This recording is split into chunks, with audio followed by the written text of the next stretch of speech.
नमस्कार दोस्तों, HHS Haryana news देखने वाले सभी दर्शकों को मेरा नमस्कार। आज हम खड़े हैं गांव शेखपुर माजरी, जहां का बहुत ही गंभीर विषय है कि एक ऑन ड्यूटी फौजी जो देश की सुरक्षा में अपने परिवार को छोड़कर सीमा पर देश की सुरक्षा करता है, आज उसी का परिवार सुरक्षित नहीं है। बड़े दुख के साथ कहना पड़ रहा है, यहाँ का शासन और प्रशासन बिल्कुल सोया हुआ है। इसी गांव शेखपुर माजरी में पहले भी 3 चोरियां 2 चोरियां बताई जा रही हैं। ये मकान है फौजी चरण सिंह जी का, जो कि ऑन ड्यूटी अभी जम्मू कश्मीर श्रीनगर में है। कुछ टाइम के लिए टेम्परेरी बेस पर भौंडसी में ड्यूटी आए हुए हैं, लेकिन यहाँ घर की जो व्यवस्था आप देख सकते हैं कि बिल्कुल क्लोज मकान है। घर में एंट्री करने का कोई भी ऐसा साधन नहीं है इस गेट के अलावा। चोर यहीं से आए और कई लाखों की नकदी, जेवर और इनकी पिस्टल, जो कि गवर्नमेंटेड पिस्टल थी, लाइसेंसी पिस्टल इनके पास थी, उसको लेकर चले गए। उसके विषय में अभी आज परिवार से बातचीत करेंगे। पहले हम आपको वो एरिया दिखाएंगे कि चोरों ने दूसरे घर में भी घुसकर खाने पीने की चीज़ों में भी जाके रसोई में खाया है। आधा घंटा जिस मकान में ठहरे, उस मकान का भी दृश्य हम आपको दिखाएंगे। अभी मैं आपको वो जगह दिखा देता हूँ जहाँ से चोरों ने एंट्री की। गांव में एंट्री करने के लिए मेन रोड से इस साइड से चोर आए। ये जो रास्ता है शेखपुर माजरी गांव में बाहरली फिरनी से गांव के बिल्कुल बीच में है ये मकान। इस गली से एंटर हुए और यहाँ से आते आते इस साइड, जो ये साइड है, इस साइड कुछ बंदे इस साइड चले गए, एक एक बंदा करके, और इस मकान के इस जगह पर फौजी साहब के मकान से बिल्कुल टच में जो खंडर नुमा एक मकान है, यहाँ पर एक एक बंदे एकत्रित हुए और अंदर आ जाइए। मैं आपको दिखा देता हूँ किस प्रकार से साइड वाले मकान में घुसकर उन्होंने वहाँ पे खाना खाया। खाना खाने के बाद फौजी के मकान में चोरी की। ये वो मकान है, खंडर नुमा मकान। यहाँ से आने के बाद और इस मकान में यहाँ से इन्होंने सेकंड मकान में यहाँ से एंट्री की। क्या करना है क्या नहीं करना, बिल्कुल होपलेस परिवार है। प्रशासन आता है, तसल्लियाँ दे रहा है, कह रहा है कि भी काम हो जाएगा, लेकिन पुख्ता ठोस वजह जो परिवार की रीढ़ की हड्डी का टूटना। फौजी का कहना यह है कि जो उनकी 19 साल की कमाई थी वो बिल्कुल नष्ट हो चुकी है। उनके पास अभी परिवार पालन पोषण के लिए अगली पेमेंट पे ही परिवार का गुजारा बताया जा रहा है। जो सोर्स आज तक उन्होंने लगाए थे वो सभी खत्म हो चुके हैं। तो हम अभी आपको फौजी साहब के घर पर लेके चलेंगे और उनसे बातचीत भी करेंगे। भाई एंट्री कहाँ से की गई, ये देखिए भाई, यहाँ से सिर्फ ये मेन गेट था। ये मेन गेट यहाँ से सिर्फ एंट्री होने का यही साधन था।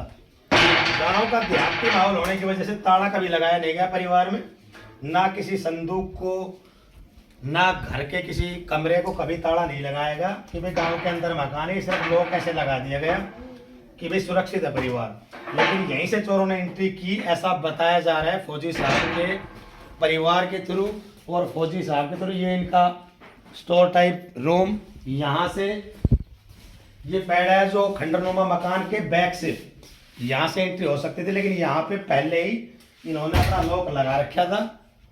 पहले दरवाजे थे यहाँ, और इनके अंदर ये 2 कमरे हैं। माता जी नमस्कार। बुआ जी इन्हें नहीं पता है इसमें। नहीं पता है माता जी को इतना कैसे। आप कहाँ पे थे? मैं तो अपने घर की। बुआ जी बुआ जी है आप? ठीक है ठीक है ठीक बाद है। में बुलाएंगे, बच्चे अच्छा, खड़े हुए अच्छा। थे, चक्कर में। तो फौजी साहब से आपकी बातचीत कराएंगे। नमस्कार जी भाई। सर, आपके घर की जो वारदातें हुई, चोरियां हुई, अखबारों के माध्यम से भी जो रकम लिखवाएगी, अखबार के माध्यम से जो रकम लिखवाएगी, कुल 10,000 रुपये लिखवाएगी। कि हमने किसी को 10,000 की कोई इन्फॉर्मेशन जी जी। वो 10,000 एक्चुअल में कितनी चोरियां, कितनी रकम, कितनी लगभग ज्वेलरी? लगभग 180 के करीबन तो मेरे पैसे रखे हुए जी। फिर जैसे मम्मी है, वाइफ है, जी। उन्होंने अपने 10-20 चीज जैसे दूसरी बात रखी हुई है तो वो अलग है। बाकी ज्वेलरी की ज्यादा जानकारी तो मदर और वाइफ को ही थी। जैसे तो उन्होंने क्या बताया, आपको बताया होगा ना हाँ कितने जी। ज्वेलरी हमारे घर से 2-4 जोड़ी कानों के टोपर्स थे, एक वो अपना हार था, शादी में मिली हुई मम्मी की कुछ गहने थे जी शादी में मिले वाइफ के कुछ थे जी उसके बाद कुछ हमने बनवाए जी जैसे सालगिरह वगैरह जी। आपको बताइए लगभग कितना? लगभग लगभग मतलब 5-7 लाख रुपए का वो 5-7 लाख रुपए का हाँ। ज्वेलरी हाँ जी। और कैश 2.25 लाख के नजदीक। हाँ मतलब हाँ 2.25 लाख के हाँ, नजदीक।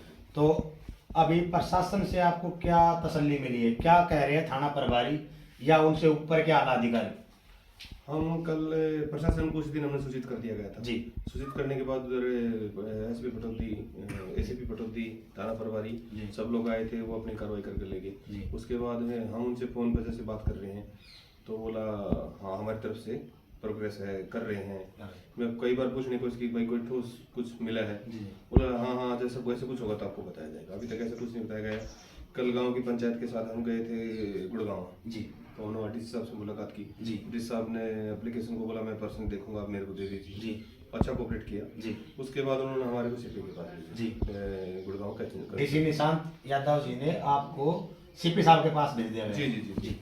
उनकी तरफ से बोला कि एक चोरी में कौन सा खूब होता है, एक चोरी में कौन सा कोई डर की बात नहीं है, तो एक क्या फिर चोरी और में- चोरियां एक होने का चोरी में कौन सा इंतजार खौफ है बोला। जी। हमने जब गांव पंचायत थी हमारी, जी। गांव वालों ने बोला कि बच्चों में खौफ है, जी। डरे हुए हैं। जी। तो बोला एक चोरी में कौन सा खौफ होता है, बोले ठीक है हम कार्रवाई कराएंगे। कार्रवाई करें। हाँ जी। कार्रवाई करने की सांत्वना आपको दी है जी जी कि कार्रवाई हो जाएगी। जी, जी। लेकिन थोड़ा बोलने का लहजा absent था। जी, जी। आप ये कहना चाहते हैं उनकी बातों से थोड़ी निराशा है जी। कि भाई लेट होगा काम। हाँ जी। तो आज कितने दिन हो चुके हैं चोरी हुए?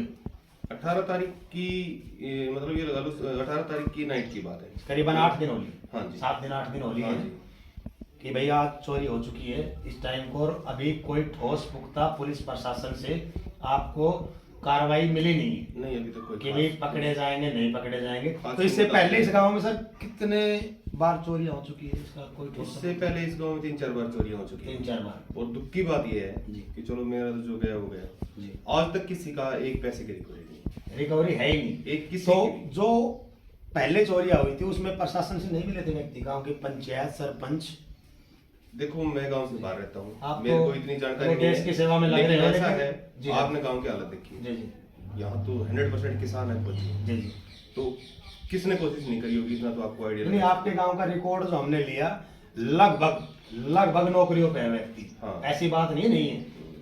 आधे किसान लगाओ आप, आधी नौकरियां लगाओ, और आर्मी से ज्यादा रिलेटेड नौकरियां। हाँ जी बिल्कुल। जिस गांव की, भाई बड़े शर्म की बात कहना चाहूंगा मैं आला अधिकारियों से भी, प्रशासन से भी, इस हरियाणा सरकार से भी, जिस देश की जनता जिस गांव से 50% के नजदीक देश की सेवा में व्यक्ति जाते हैं, उस गांव की सुरक्षा भी अगर सरकार नहीं दे सकती है तो रिक्वेस्ट करना चाहेंगे हम मुख्यमंत्री जी से भी, चैनल के माध्यम से, और आला अधिकारियों से भी, कि भाई जो देश की सुरक्षा करते हैं कम से कम उनके परिवार की सुरक्षा तो की जाए, ताकि इनका दिल ना टूटे। कल को कौन यहाँ से आर्मी में भर्ती होगा, अपना ही परिवार सुरक्षित रहेगा तो कौन देश की सेवा के लिए जाएगा। भाई साहब एक और विषय पर बात करना चाहेंगे हम आपसे कि इस गांव के व्यक्तियों ने आपको कितना कोऑपरेट किया?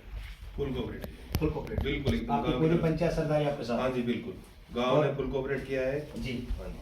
और नजदीक के गांव में भी चोरियों का माहौल बता रहे हैं? नजदीक गांव में बहुत ज्यादा है जी हमने बहुत ज्यादा रिपोर्टें इकट्ठी की हैं जी लेकिन दुख की बात यह है कि गुड़गांव का लास्ट गांव होने के कारण जी। ज्यादातर के झज्जर के हैं। झज्जर के लास्ट गांव है गुड़गांव हाँ का जी, लास्ट गांव। हाँ जी। तो जी। इधर जाते हैं तो इधर वाले बोलते हैं ये झज्जर है, इधर जाते हैं तो बोलते हैं गुड़गांव है। जी।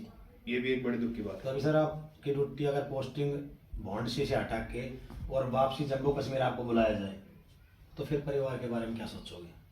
यहाँ की सुरक्षा कौन करेगा? ये एक बड़ा विषय है मेरे लिए, ये बहुत बड़ा विषय है। आप बताओ अगर मैं यहाँ से जाके क्या करूँ, अगर अगर आप मैं यहाँ से परिवार जाता को छोड़ हूँ। दोगे यहाँ हाँ जी। तो फिर क्या सहानुभूति आपको मेरा सरकार देगी, क्या मेरा सुरक्षा परिवार प्रदान ये घर करेगी? छोड़ने के लिए एकदम तैयार है। जी मेरे साथ आज ये स्थिति है कि मेरा परिवार ये घर छोड़ने के लिए तैयार है, लेकिन मेरी स्थिति ये है कि घर को छोड़ के, अगर घर को छोड़ूं तो कैसे छोड़ूं, जी कैसे छोड़ूं आप बताइए। मेरे पास कुछ ऐसा है ही नहीं जिससे मैं ये घर छोड़ के किराए पे रहने के लिए, मेरे पास आज मैं किराए पे रहने के लिए लायक भी नहीं हूँ आज मैं। जी जी। अब पेमेंट तो करीबन 40-50 हज़ार के नजदीक तो होगी। हाँ जी बस इतनी है। तो इतने में तो सिर्फ 2 बच्चे ही बढ़ाए जाएंगे या फिर बाहर रह लो, हाँ जी बस वही। क्योंकि और कुछ जोड़ा जाएगा नहीं इतनी महंगाई के टाइम में। हाँ जी। ऐसा तो है ही नहीं कुछ कि उसमें कुछ जोड़ लोगे। और खेती बाड़ी सर? खेती बाड़ी जी बस काम चला हुआ है अपने 2 किले जमीन है। जी जी, तो उसमें तो चलो खाना खुना ही हो जाता है इतना वो याद भी नहीं हो पाता। वैसे परमात्मा आदि ने कह दिया तो हाँ जी। आज ओड़े पड़ेगा तो खेती खत्म, इंश्योरेंस करवाते रहो। तो भाई हम सभी लोगों से रिक्वेस्ट करना चाहेंगे, भाई की मदद करने के लिए इस तरह के और भी 2-4 परिवार इस गांव में पहले भी रहे हैं। अपने एरिया में चोरों को बढ़ावा ना मिले, वीडियो को ज़्यादा से ज़्यादा शेयर करें।